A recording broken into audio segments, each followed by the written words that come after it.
Hi, everybody. Welcome.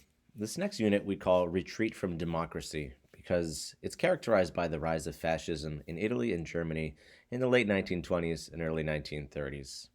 So let's go ahead and get started. What are we going to take away from this? What are we going to take away from this? Well, you should be able to describe the main characteristics of fascism. Fascism is not an easy political ideology to describe. However, it does have several characteristics that define it, and you should be able to identify those. We'll start out on Italy because fascism itself is very much an Italian phenomenon. So, what conditions led to the rise of fascism in Italy in the 1920s? We'll then move on to Germany. Mein Kampf is an important book, especially when regarding the fascism of Europe in the 1930s. Mein Kampf is written by Hitler. What is it, and why is it significant? The Nazis, of course, came to power because they were voted to power. And how did the Nazis gain public support? You should be able to answer this question. And then finally, Hitler comes to power legally, right? How is he able to do that? Okay, let's jump in.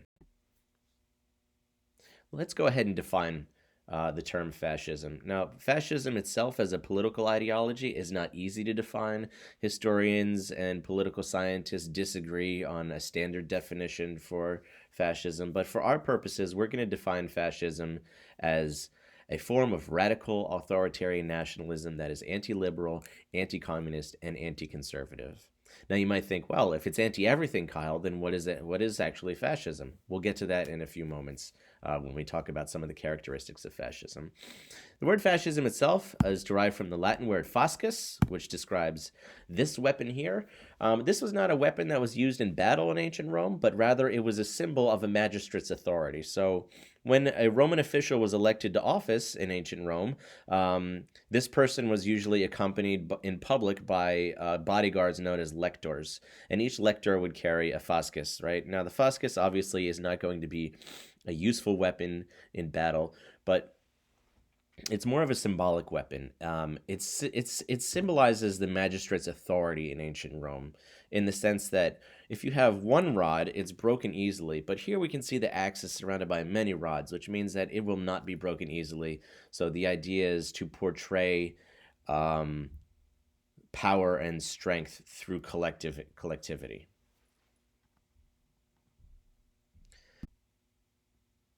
We said that we can define fascism as a radical authoritarian ideology that is characterized by anti-liberal, anti-conservative, and anti-communist ideologies. So if it's anti-everything, what exactly is fascism? Well, let's talk about some of the characteristics that are common to different fascist regimes.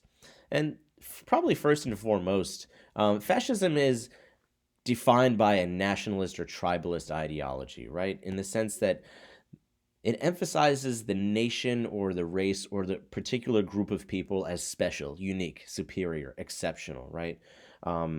Very nationalist or tribalist in its ideology. Fascism is also totalitarian in the sense that all aspects of the society are subordinated to the state or the leader.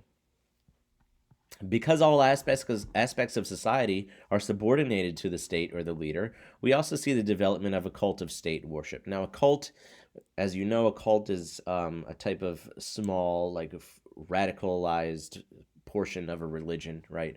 And when we talk about cult of state worship, we mean that citizens, people living within a fascist society, they exist only as a member of the state, right? There's a suppression of individualism.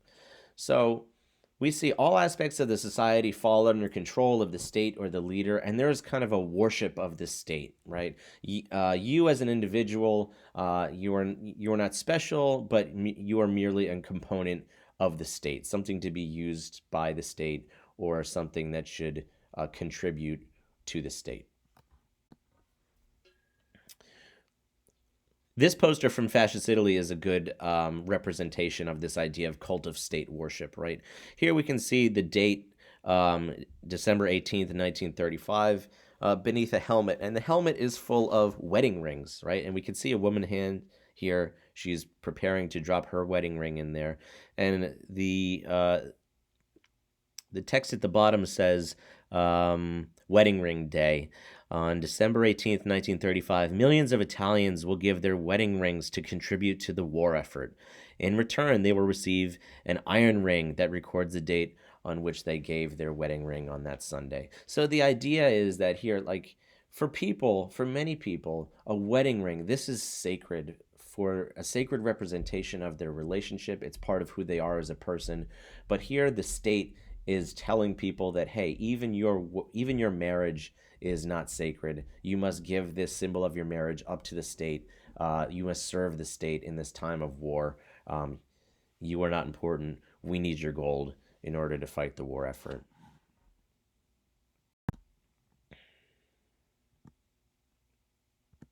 So we also have this concept of militarism, right? And when we talk about militarism, we're talking about the creation and worship of a strong state military. Um, Fascist societies are usually built on this a strong military and a worship of this military by the general public. The military is glorified. One of the most prominent characteristics of fascism is the relationship between states and business corporations. In a fascist society, the state protects corporations, and corporations also work for and do the bidding of the state. So there's almost a symbiotic relationship between the state and business corporations. The state supports and protects business corporations, and business corporations serve and protect the interests of the state. There's a mutual beneficial relationship between private business corporations and the state, right? And this is, here we can see in the poster a good representation from Nazi Germany of the relationship between corporations and the state. And here we can see an advertisement for the KaDeWe Wagen. The KaDeWe Wagen was the predecessor to Volkswagen. And here we can see in the poster it says, 5 Mark die Woche musst du sparen, willst du in einen Wagen fahren. It's cute because it rhymes, but it says you must save 5 marks a week if you want to drive a car, right? And here the KaDeWe car company has joined forces with the Nazi state to create this advertisement to say, hey, people, save money, and then you can also have your own car, right? So the state is supporting the car company here, and the car company is working with the state in order to sell its own product. And we see this in not only Nazi Germany, but also many different fascist societies in Europe at the time and later on. One important characteristic of fascism is the identification of a scapegoat, right? No matter what the government does wrong, or if there is some type of troubling times, the state will often identify someone to blame, and that's what a scapegoat is. A scapegoat is somebody who takes the blame for something even though it's not their fault. So fascist societies rely on having a scapegoat to point to as the root of all the problems. And of course, in Nazi Germany, it is of course Jewish people. The poster says "Der ist schuld am Kriege," meaning he is guilty for the war, World War I. They're talking about, and of course they're pointing at the Jew, as we can see here, the stereotypical Jew with the Star of David on his coat. In fascist Italy, it was often, secret societies like Freemasons or, other races such as Black Africans. Every fascist society needs a scapegoat on whom they can place blame for their own problems. What about family, sex, and gender? Well, obviously, in fascist society, there is a focus on the family, right? A fascist society, they give support to the family. They reinforce traditional gender roles in the sense that men are the ones who go and work outside the home. Women are the ones who stay at home and are the backbone of the family. They bear children and care for children and maintain the household. And the men are the ones who work and bring home the income. Obviously, homosexuality is going to be taboo, and divorce obviously is never a good thing because divorce does not lead to the growth of the family. So homosexuality and divorce are suppressed. And here we can see from Nazi Germany, the National Socialist German Workers' Party secures the people's community, right? And here, what's being represented here is that we have the ideal family, Aryan, as you can see, all blonde-haired, white. They've got three children. They're a happy family, and the eagle here has its wings wrapped around the family, and naturally, the eagle represents the state. So basically, the message here is that families do your job, have a lot of kids, be a happy family, and the state will protect you. Finally, we have this combination of mythology or religion uh, that's adopted by the government. We have a mix of religion and government. So, for example, mythology and religious symbolism is used to give legitimacy to state rule.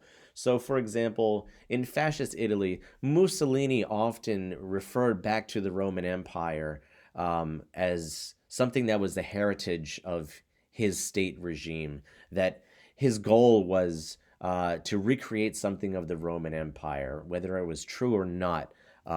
That's what he used. He used Italian history in the form of the Roman Empire to give legitimacy to his power and the authority of the state at his time. And the Nazis did the same thing. This symbol, obviously, you guys recognize as a swastika. This is actually an ancient symbol that occurs in both Eastern or Oriental religion and tradition, and is native and in Native American tradition as well.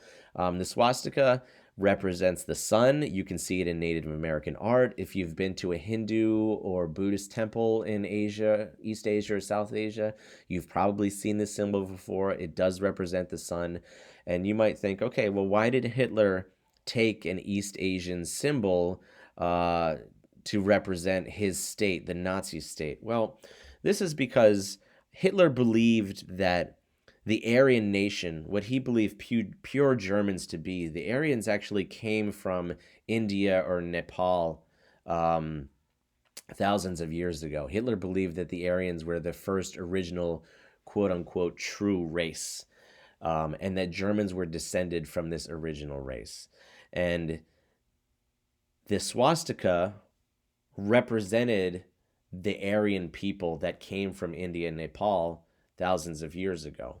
So here he's taking an ancient symbol and using it for his to represent his state and also his racial ideology. And by doing that, he's saying, look, we German people, as you can see through the use of the swastika, are related to the Aryans, who were one of the original human races, and that's why we are the best and superior race. Okay, let's talk about Italy after World War I. We'll start with Italy and then we'll move on to Germany. In Italy after World War I, there's definitely a feeling of anxiety, right?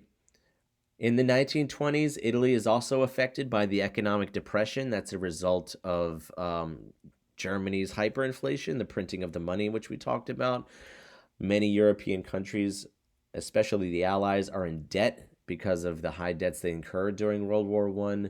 The economy is destroyed because of the destruction of the war itself.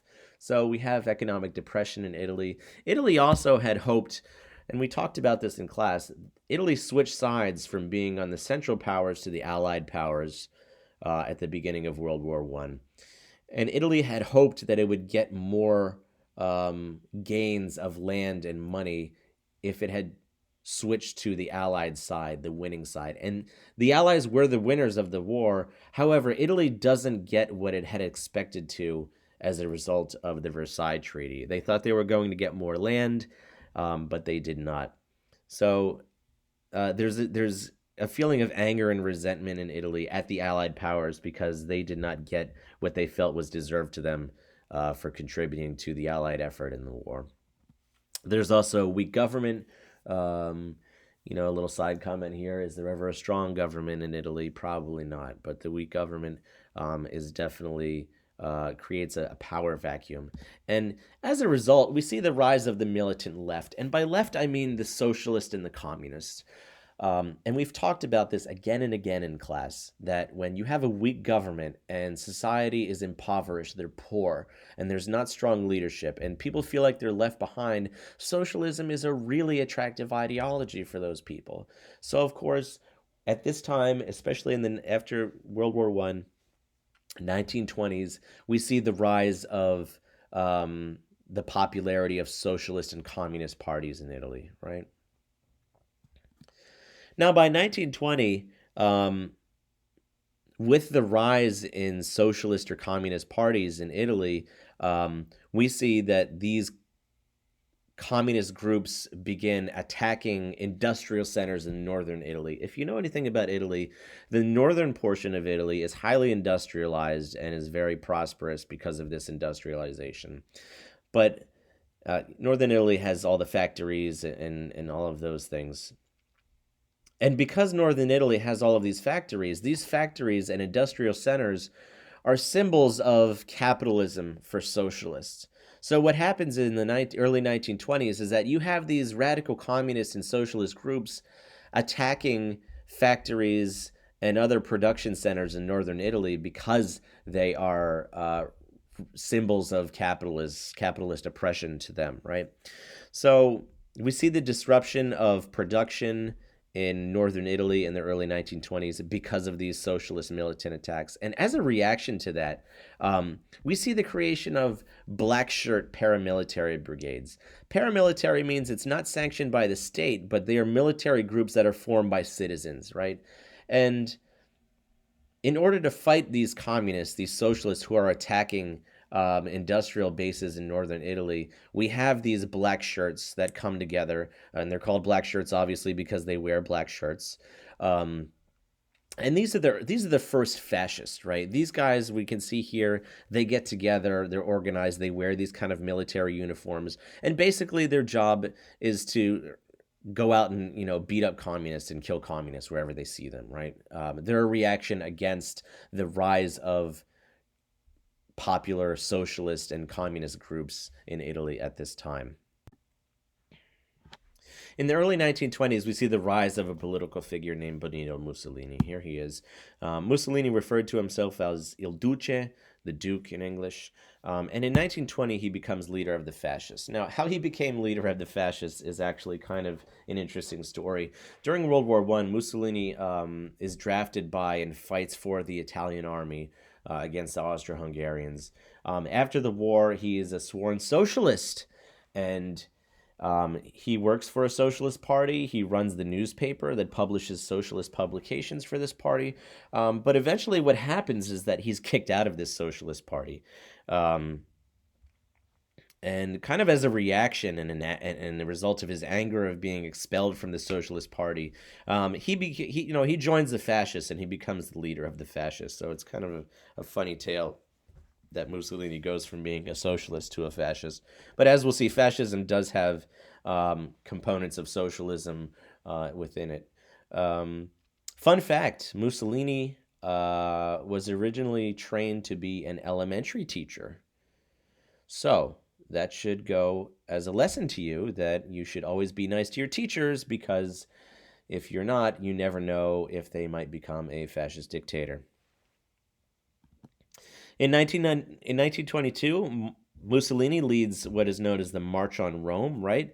What happens is that he gathers the support of about 10,000 different black shirt fascists in Milan, and they walk to Rome. And when they walk down to Rome, they say, hey, we're going to go down to Rome and we're going to tell the government what we really want. They actually threaten a coup. They threaten to overthrow the government. So when they get to Rome, they knock on the door, bang, bang, bang, of the Palazzo Quirinale, and they demand, they have a list of demands, and if you don't meet these demands, then we're going to overthrow the government. And, Italy is a monarchy at this time, and what do you think the king says when a group of ugly black shirts shows up on the doorstep and says, hey, you better listen to our demands or we're going to overthrow the government? What do you think the king says?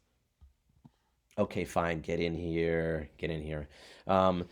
King Victor Emmanuel III actually invites Mussolini to form a government. So Mussolini, what he really does is he strong arms himself into government, without means of an election or democratic process. He just kind of shows up on the doorstep of the government with a bunch of black-shirted thugs and says, hey, let us in the government. And the king, of course, agrees to this. Naturally, because when you're faced with the threat of an insurrection, You really don't have much choice. And Mussolini actually becomes prime minister in 1922. So Mussolini kind of strong arms his way into the government with the support of the black shirts. The king is weak and lets him into the government. And this is kind of a Trojan horse move because in 1925, Mussolini basically declares himself. He says, "Hey, I'm the dictator now." He declares himself dictator of Italy, and he has full control over the state and the country of Italy itself by 1925. What does fascist Italy look like under Mussolini's control? Well, obviously, it's a police state, and these black shirt paramilitaries, right? They're not part of the state, but they're fascist and they're supporters of the fascist party. These guys are used to put down any resistance. So these are just ordinary citizens, and the government uses these citizens to their advantage. So anybody who resists the government or any laws passed by the government, or if they're suspected communists, the government will tell their supporters, "Hey, go out and beat these people up, have them killed." Castor oil was the favorite tool of the fascists. Mussolini and the black shirts like to use castor oil. They would force people to drink large amounts of castor oil. And if you know anything about castor oil, it's not good for you if digested internally, and you usually shit yourself to death. Um, yeah. Um, the government spends a lot of money on public works and agricultural programs, right? Here we can see a propaganda poster against the global crisis, sustain the national economy. And how do you do that? You should buy Italian products only, right? Um, there's still a funny joke in Italy even today that's, people in Italy, they don't like Mussolini. They know that this was a bad person and so this was a bad period of history. But the joke is that at least he made the trains run on time, and this is still true even to the day. The economy is controlled by state officials and corporations. Again, here we talked about the marriage between private business corporations and the state. And that's basically what occurs in Italy at this time. The state joins forces with business corporations to monopolize certain sectors of the economy, and the economy is basically nationalized in a sense in many sectors. Foreign policy. Mussolini himself envisioned a new Roman Empire. He wanted to recreate the Roman Empire. If you know anything about Roman history, at its high point, the Roman Empire occupied all the land around the Mediterranean in southern Europe, the Middle East, Palestine area, and northern Africa, Egypt, Tunisia, Libya, Morocco. And Mussolini wanted to recreate that. He wanted to take control of northern Africa and the Balkans, the Balkan area being Serbia, Croatia, Greece, Albania. Um, and again, we talked about this idea of a cult of state. Mussolini, utilizes propaganda, although he's not as effective as it at the propaganda game as the Nazis or the Soviets are. Here we can see just in kind of iron-faced Mussolini, and it says "Believe, obey, fight." Not very convincing, but he still nonetheless tries to cultivate this type of cult of personality that Stalin and Hitler do in the Soviet Union and Germany, respectively.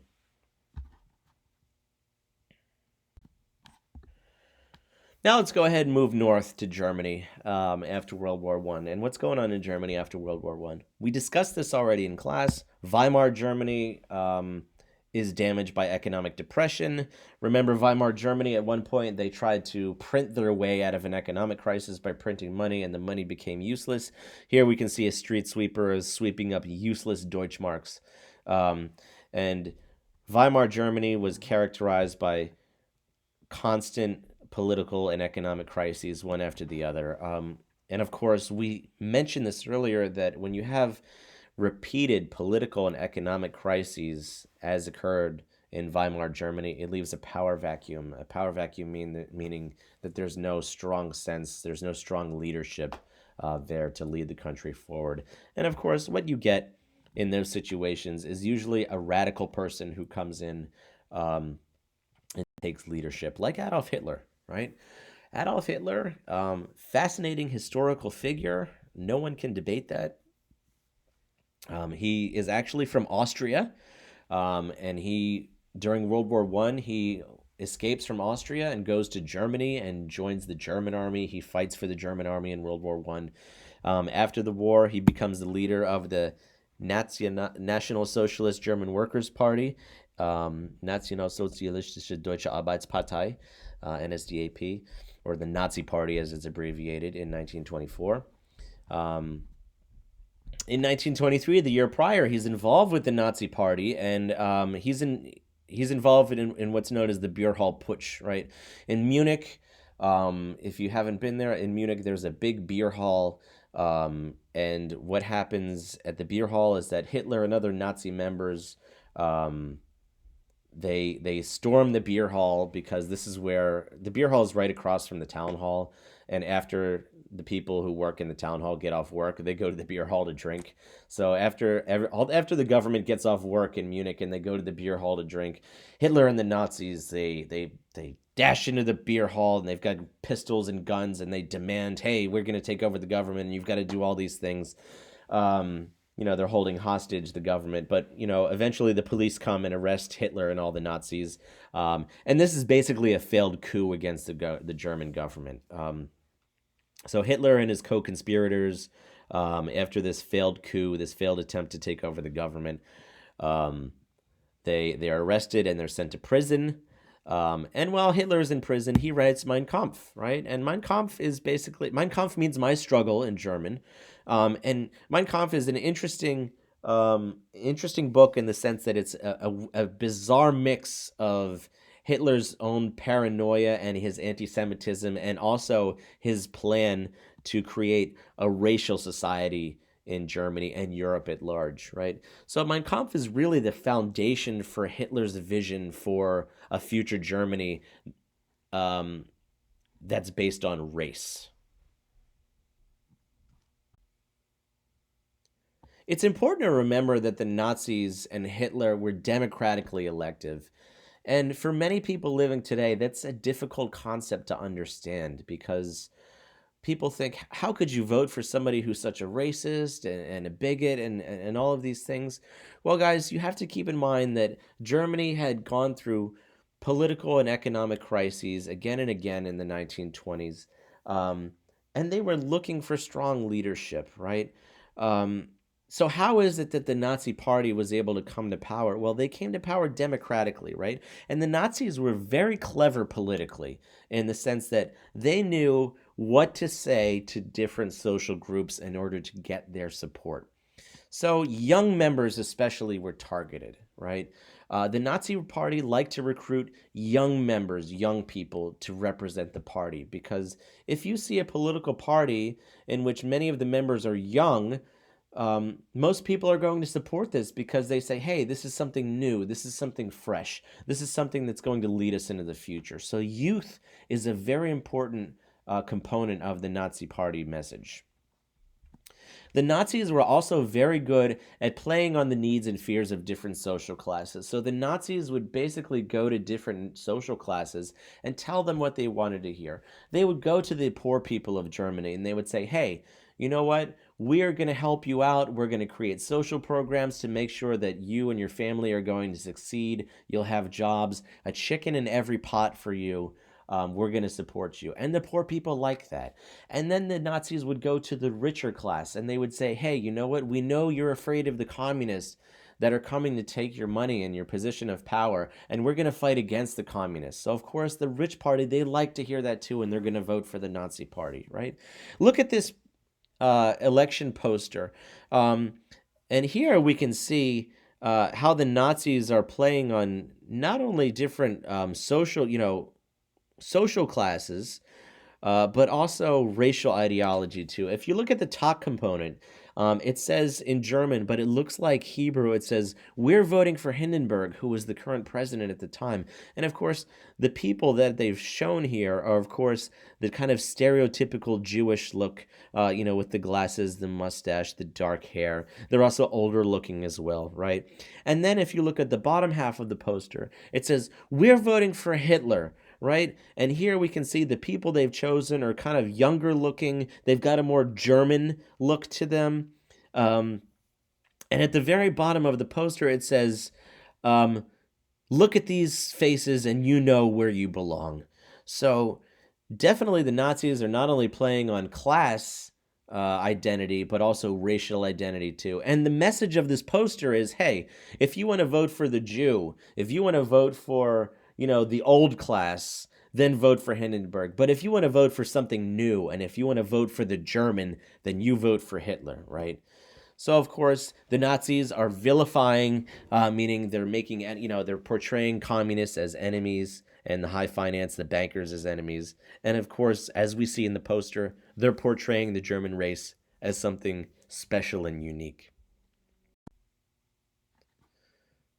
Now, in 1932, there's an election, and the Nazis uh, become the largest party in the Reichstag, which is the German parliament, as a result. They get something like 30% of the vote. And you might say, oh, well, 30%, that's not a lot. Keep in mind that this is a political system where there are 5, 6, 7 different political parties.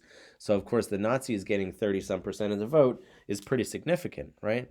However, a year later, it seems it's even though the Nazis have a majority in the German parliament, it becomes pretty clear to the Nazis that they are losing support only a year after this election. So in 1933, Hitler convinces the president of Germany, President Hindenburg, to make him chancellor or prime minister of Germany, right? And Hindenburg and the upper wealthy class, the ruling class of Germany, they agree to this because they believe, hey, if it's better, if as long as it's not communism, we'll take it, right? So Hitler becomes chancellor, and then mysteriously in 1933, there's a fire in the Reichstag. The Reichstag is the German parliament building. If you've ever been to Berlin, you've probably seen this building. But in 1933, a mysterious fire breaks out and destroys much of the Reichstag, right? And of course, who does the fire get blamed on? Not the Nazis, but the communists, of course. Hitler blames this fire in the German parliament on the communists and says, look at this. Communists are trying to destroy the German state and the German government. And because communists are trying to destroy the German state and the government, you should give me emergency powers. Now, there was an article in the Weimar Constitution that allowed the chancellor to take emergency powers when it was deemed necessary. And of course, the government grants Hitler these emergency powers as a result of this fire. And Hitler basically takes full control over the country. He becomes dictator. Legally, of course, because there was an article in the Weimar Constitution that allowed this. Now, the fire, was it actually started by communists? Probably not. It was probably started by the Nazis, a false flag that they could use to gain more power and take over control of the government. However, there is no historical evidence for that. We can just speculate about it, right? So by 1933, Hitler, because he's given emergency powers, he basically becomes dictator of Germany. Not long afterwards, President Hindenburg dies because he's old. And after the president dies, Hitler basically says, you know what? We don't need a president anymore. Ich bin der Führer. I am the leader. And that's how it's going to be from now on. So, in 1933, Hitler takes full control over the government, and almost from the beginning, he aims for the creation of a total state, totalitarian state, in the sense that all aspects of society fall under control of the state. Right. Early on, the Nazis had begun purging Jews. Right, purging. We said cleaning out. And we're not quite at the point where Jews are being deported to work camps or prison camps just yet. The Nazis, in their anti-Semitism, they kind of hid it a little in the elections of 1932 and 1933. But for sure, after the Nazis have full control over the state, they're going to increase their anti-Semitic rhetoric, and we start seeing propaganda like this. It says, behind the enemy powers is, guess who? The Jew, of course. So here we can see the Jew is hiding behind the British and the Americans and the Soviets. So of course, once the Nazis come to power, they're going to identify the Jew as an enemy of the state. Here again, we see, remember we talked about the identification of a scapegoat, somebody to blame for the state's problems in Nazi Germany. It is indeed Jewish people. We also see the Nazis using propaganda and mass rallies to encourage support for the state. And we would see things like this. Nazis, they would fill stadiums of people, especially young people, where Hitler would go and give speeches. And Hitler, he was a very effective statesman in the sense that he was a very passionate public speaker. He was able to uh, get a lot of emotion from crowds when he gave speeches. So the Nazis would fill up stadiums of young people, especially where Hitler would go and give speeches in order, and they would not televise, but they would broadcast these speeches on the radio in order to show how many people were supporting to the state, and this would gain more followers and supporters of the state as well, right? Um, das ist deine Zukunft.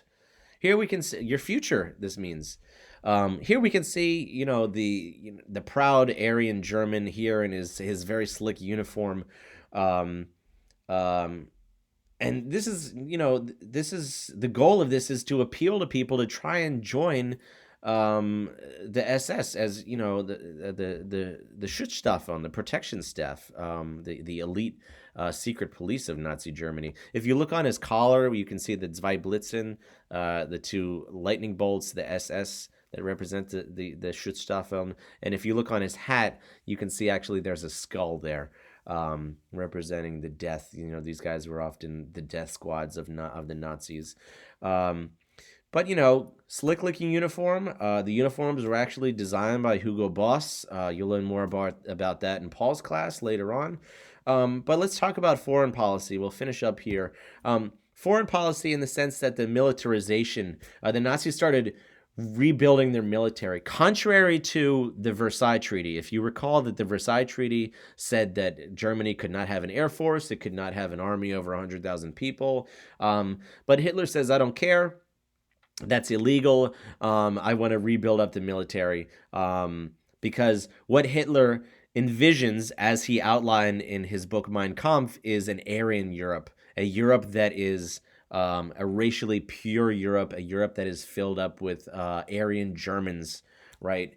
And this is his goal, is to make all of Europe Aryan German. And in order to do that, you have to have a strong military so you can overthrow your neighbors. So we can see, in the mid-1930s, Hitler illegally starts rebuilding Germany's military. Okay, we'll stop here, and if you have any questions, we'll save that for question time. Thank you guys so much, and I will see you soon, or you'll hear from me soon. Thanks. Bye-bye.